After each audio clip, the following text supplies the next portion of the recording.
મારું નામ હતું રાજા રઘુવંશી। હું ઇન્દોરનો એક સાવ સામાન્ય છોકરો હતો જેણે પોતાના માતા પિતા અને નાના ભાઈ વિપુલ માટે મોટા મોટા સપના જોયા હતા। મારી દુનિયા બહુ નાની હતી। માં ઉમાની મમતા, પિતાજીની મહેનત અને ભાઈ વિપુલની માસૂમ મુસ્કાન જ મારી આખી કાયનાત હતી।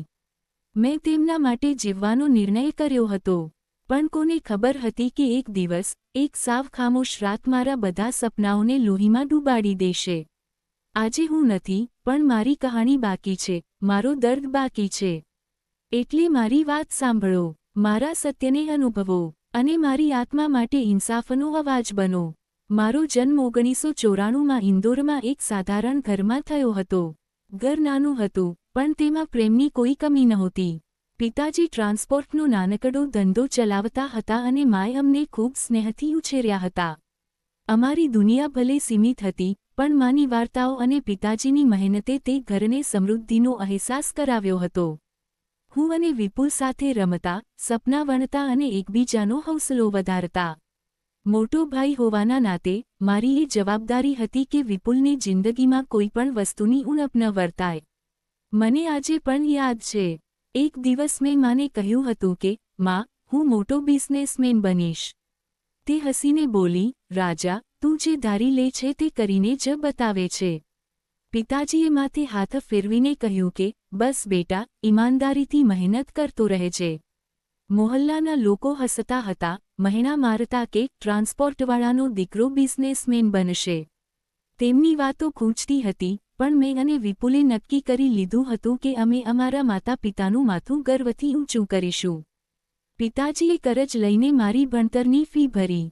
માએ પોતાના ઘરેણાં વેચી દીધા અને મેં રાત દિવસ એક કરીને BBAનો અભ્યાસ પૂરો કર્યો। ત્યાર પછી હું પિતાજીના ધંધાને આગળ વધારવામાં લાગી ગયો અને મહેનત રંગ લાવી। જ્યારે ધંધો ચાલવા લાગ્યો, માએ મંદિરમાં પ્રસાદ ચડાવ્યો અને વિપુલે ગર્વથી કહ્યું કે ભૈયા, હવે તમે મોટા માણસ બની ગયા। મારી પહેલી કમાણીમાંથી મેં મા માટે એક સુંદર સાડી ખરીદી, પિતાજીને નવો મોબાઈલ અને વિપુલ માટે લેપટોપ। માએ મને ગળે લગાવીને કહ્યું કે રાજા, તે અમને ગર્વથી ભરી દીધા છે।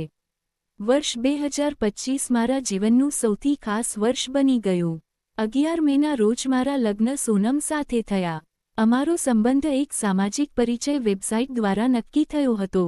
લગ્ન પહેલાં સોનમ બહુ વધારે મળતી નહોતી।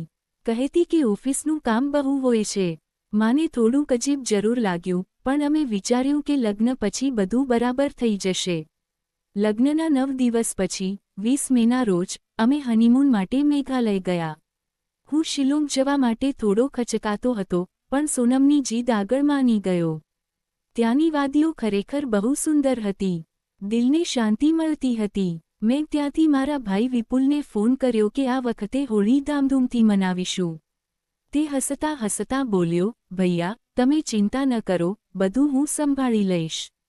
માએ ફોન પર કહ્યું કે રાજા, હવે તું તારી જિંદગી ખુશીથી જીવ। મેં વિચાર્યું કે હવે સારા દિવસો આવી ગયા છે, પણ મને નહોતી ખબર કે મારી પત્ની જ મારા જીવનની સૌથી મોટી સાજિશ બની ચૂકી છે। 23 મેની સવારે અમે ટ્રેકિંગ પર નીકળ્યા। જતાં જતાં મેં માને ફોન પર કહ્યું કે અમે જલ્દી પાછા ફરીશું, માં। પિતાજીને કહેજો, હોળીની મીઠાઈ જરૂર બનાવજો। માં હસીને બોલી કે રાજા, તું બસ ખુશ રહે। અને તે અમારી છેલ્લી વાત બની ગઈ। એ જ સાંજે અમે વીર સોડોંગ ફોલ્સ પાસે પહોંચ્યા। ત્યાં અચાનક 3 અજાણ્યા લોકો આવી ગયા।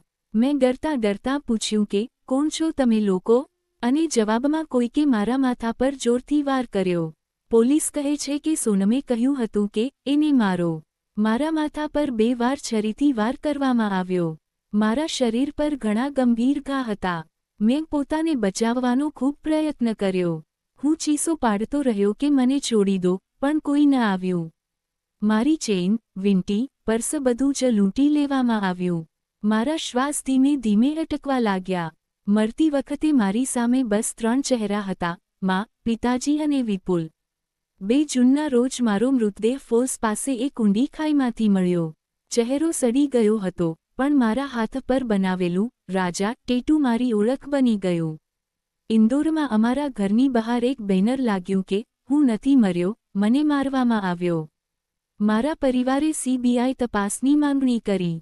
મેઘાલય પોલીસે ઓપરેશન હનીમૂન શરૂ કર્યું અને 3 જૂનના રોજ સોનમ પર શંકા ગઈ. 8 જૂનના રોજ સોનમે ગાજીપુરમાં સરેન્ડર કર્યું. પોલીસે રાજ કુશવાહા, વિશાલસિંહ ચૌહાણ, આનંદ કુર્મી અને આકાશ નામના છોકરાઓને પણ પકડ્યા. ખબર પડી કે સોનમને મારી સાથે શારીરિક અને ભાવનાત્મક નિકટતા પસંદ નહોતી. તેણે રાજ સાથે મળીને 5 રૂપિયા લાખની લાલચ આપી અને મારા પર્સમાંથી 15,000 રૂપિયા હત્યામાં સામેલ લોકોને આપ્યા. મારી હત્યા પછી સોનમે મારા મોબાઈલમાંથી એક પોસ્ટ કરી કે 7 જન્મોનો સાથ, જેથી કોઈને શંકા ન જાય. પણ મારી આત્મા ચીસો પાડી રહી હતી કે હું નથી મર્યો, મને મારવામાં આવ્યો.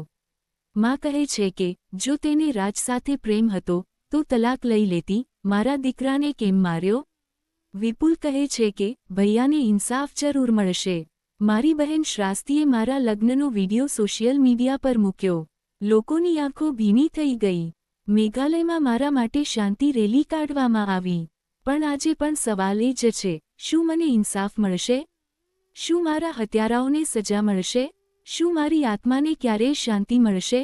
હું રાજા રઘુવંશી છું, એ દીકરો જે બસ પોતાના માતા પિતાના સપના પૂરા કરવા માંગતો હતો. એ ભાઈ જે પોતાના નાના ભાઈને મોટો માણસ બનતા જોવા માંગતો હતો. મેં માને વચન આપ્યું હતું કે હું તેમને દરેક ખુશી આપીશ, પણ હવે હું માત્ર એક અધૂરી કહાણી બની ગયો છું. એક એવું સપનું જે માત્ર તડપ બનીને રહી ગયું છે. હું હવે આ દુનિયામાં નથી, પણ મારી એક છેલ્લી પ્રાર્થના છે, મારા પરિવારનું ધ્યાન રાખજો.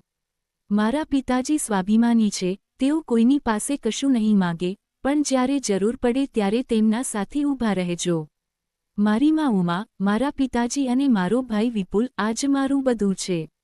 હું ઈચ્છું છું કે તમે તેમની તાકાત બનો. હું માત્ર એક નામ નથી.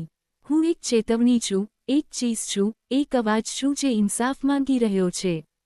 જો આજે તમે મારી કહાણી અનસુણી કરી દીધી, તો કાલે કોઈ બીજો રાજા તમારી આંખો સામે છીનવાઈ જશે. મારી માના આંસુઓનો જવાબ બનો.